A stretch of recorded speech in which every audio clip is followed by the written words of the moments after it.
Hindi lang mga sakit tulad ng ubo at sipon ang maaaring makuha tuwing tag-init.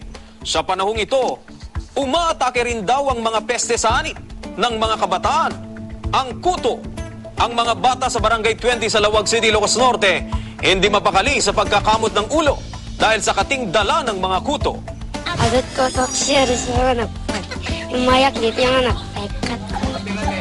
Kaya naman isang operasyon tanggal kuto ang ginawa sa barangay. Pila-pilang mga bata para magpatanggal ng kuto.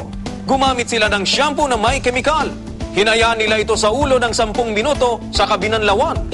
Ala nasaya at sir, iti kwaga po tada iti programa ti barangay nga mga katabakasyon. Ket nakadado nga kuto lagi ito yung ubing.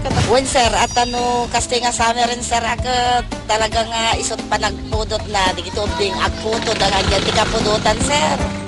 Ayon sa mga eksperto, madaling dumapo ang kuto at magpalipat-lipat sa ulo ng iba't ibang tao.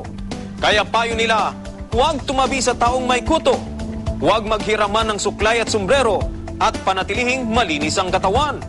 Isang uri ng parasite ang kuto. Nabubuhay ito sa pagsipsip ng dugo ng kanilang dinapo ang tao.